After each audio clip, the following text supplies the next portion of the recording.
नमस्ते बच्चों, मैं नीलम कोठावले पीआई सतारा से आप सभी का स्वागत करती हूँ। आज हम जानेंगे हिंदी व्याकरण का नया अध्याय पर्यायवाची शब्द। पर्यायवाची शब्द वे शब्द कहलाते हैं जिन शब्दों का अर्थ समान होता है। यद्यपि इन शब्दों का प्रयोग करते वक्त भाव में भिन्नता आती है, लेकिन इसका अर्थ समान रहता है। आइए ये हम जानते हैं कुछ उदाहरणों के द्वारा। जैसे अध्यापक कक्षा में पढ़ा रहे हैं। दूसरा वाक्य है गुरुजी को प्रणाम करो। तीसरा वाक्य है शिक्षकों का सदैव सम्मान करो। अब इन वाक्यों में रेखांकित किए गए शब्दों पर ध्यान दें, जैसे अध्यापक, गुरुजी और शिक्षक। ये तीन शब्द जो है अलग अलग होते हुए भी एक ही अर्थ को प्रकट कर रहे हैं, इसलिए इसे पर्यायवाची शब्द कहा जाता है। और एक उदाहरण देखते हैं, जैसे पहला वाक्य है हमारा नया घर बन गया। दूसरा वाक्य है आज हमने गृह प्रवेश किया। तीसरा वाक्य है मैं अपने नए मकान में रहता हूँ। इन तीनों वाक्यों में भी घर, गृह और मकान ये जो शब्द है, ये शब्द भिन्न भिन्न है, लेकिन इसका भी अर्थ एक ही है, तो इसे हम कहते हैं पर्यायवाची शब्द। तो बच्चों देखिए, हम किसी भी अलग वस्तु या प्राणी को अलग अलग नामों से पुकारते हैं, लेकिन उसका अर्थ नहीं बदलता। इसलिए इसकी जो परिभाषा है वो हम कहेंगे समान अर्थ वाले शब्द पर्यायवाची शब्द कहलाते हैं। या हम कह सकते हैं कि किसी शब्द के उसी अर्थ को प्रयुक्त करने वाले शब्दों को पर्यायवाची शब्द कहा जाता है, या फिर समान अर्थ वाले शब्द, पर्यायवाची शब्दों को समान अर्थ वाले शब्द कहा जाता है। देखिए उदाहरण के तौर पर, जैसे कि बादल। ये जो बादल है, इस बादल के लिए जलद, जलधर, घन इन तीन शब्दों का प्रयोग किया गया है। इसी के साथ साथ यहाँ पर पंछी, पंछी जो है, पंछी के लिए खग, विहग और पक्षी इन तीन शब्दों का प्रयोग किया गया है। उसके बाद फूल, फूल के लिए पुष्प, कुसुम और सुमन इन तीन शब्दों का प्रयोग किया गया है। यहाँ पर सूर्य है, अभी सूर्य के लिए सूरज, दिनकर और रवि इन शब्दों का प्रयोग किया गया है। पेड़, पेड़ के लिए वृक्ष, विटक और तरु इन शब्दों का प्रयोग किया गया है। तो बच्चों आपने देखा कि यहाँ पर हर एक वस्तु के लिए अलग अलग शब्दों का प्रयोग किया गया है, जो कि अर्थ में एक ही है। तो बच्चों मैं आपको एक चीज बताना तो भूल ही गई। मेरे पास एक मैजिक बैग है, और ये मैजिक बैग, इसमें मुझे हर रोज कई वस्तुएं मिलती है। आज भी मुझे इसमें कई सारी वस्तुएं मिली है।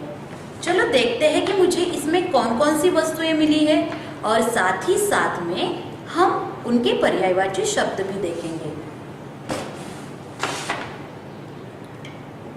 देखिए श्री गणेश, तो आप सभी को पता है ये गणेश जी है, तो इन्हें हम अलग अलग नामों से जानते हैं, जैसे गणपति, गजानन, वक्रतुंड, इन नामों से इन्हें पुकारा जाता है। इसमें मुझे और कई चीजें मिली हैं, देखते हैं कौन कौन सी है। ये है मछली। मछली को हम कौन से पर्यायवाची शब्दों का इस्तेमाल करेंगे? देखें, मछली को मीन, मत्स्य या फिर जलचरी इन शब्दों का प्रयोग हम करेंगे। इसी के साथ साथ यहाँ पर है फूल। आप सभी को पता है कि फूल के लिए किन शब्दों का प्रयोग किया जाता है। यहाँ पर हमने देखा फूल के लिए पुष्प, कुसुम और सुमन इन शब्दों का प्रयोग किया गया है। और मुझे इसमें क्या मिला है? शेर। शेर को हम सिंह कहते हैं, वनराज कहते हैं या फिर व्याघ्र भी कहते हैं। इस प्रकार हर एक चीज के लिए हम अलग अलग शब्दों का प्रयोग करते हैं। यहाँ पर मुझे और एक चीज मिली है, यह है हाथी। हाथी को हम गज, गजेंद्र, हाथी इन शब्दों का प्रयोग करते हैं। यहाँ पर मुझे और एक चीज मिली है, ये है चूहा। आप सभी को पता है ये गणेश जी का वाहन है, तो भी इसके लिए हम किस शब्दों का प्रयोग करते हैं? मूस, मूषक और मूसा, इन शब्दों का प्रयोग इसके लिए किया जाता है।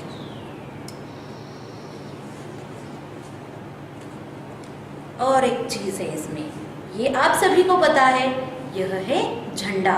इसे हम कहेंगे ध्वज, पताका या केतु।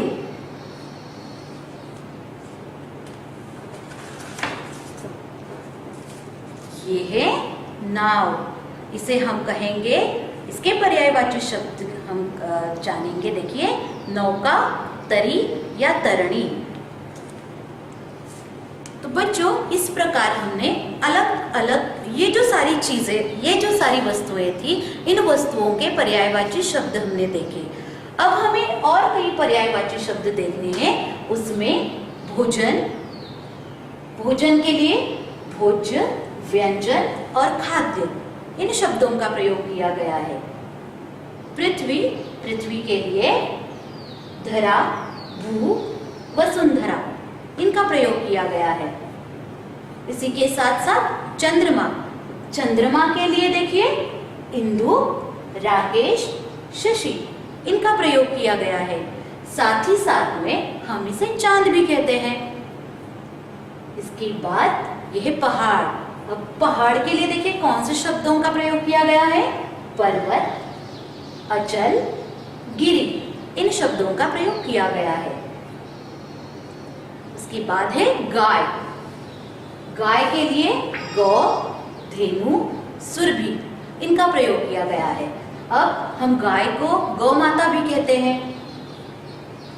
देखिए बच्चों, हिंदी भाषा में शब्द जितने भी आप शब्दों का इस्तेमाल करेंगे, भाषा का सौंदर्य बढ़ता जाता है। इसलिए आप सभी के पास भाषा का सौंदर्य बढ़ाने के लिए या भाषा को प्रभावशाली बनाने के लिए आपके पास शब्द भंडार होना आवश्यक है। इसलिए हमें बहुत सारे शब्द और उनके पर्यायवाची शब्द पता होने चाहिए। जैसे पानी। अब पानी के लिए किन शब्दों का प्रयोग किया गया है? जल, नीर, सलील, इन शब्दों का प्रयोग किया गया है। आदमी, आदमी के लिए मनुष्य, नर, पुरुष, इन शब्दों का प्रयोग किया गया है। मित्र के लिए साथी, सखा, दोस्त। धन, धन के लिए संपत्ति, दौलत, संपदा। अहंकार, अहंकार के लिए घमंड, अभिमान, गर्व, इन शब्दों का प्रयोग किया गया है। सवेरा, सवेरा के लिए सुबह, भोर, प्रातः, इन शब्दों का प्रयोग किया गया है। निर्धन, निर्धन के लिए गरीब, रंग, दरिद्र, इन शब्दों का प्रयोग किया गया है। साथ में बंदर, बंदर के लिए मरकट, वानर, कपि, इन शब्दों का प्रयोग किया गया है। मदद, मदद के लिए सहायता, सहयोग, योगदान, इन शब्दों का प्रयोग किया गया है। बाग, तो बाग के लिए उपवन, बगीचा और वाटिका, इन शब्दों का प्रयोग किया गया है। आशा करती हूँ कि आप सभी को पर्यायवाची शब्द समझ में आए होंगे। धन्यवाद।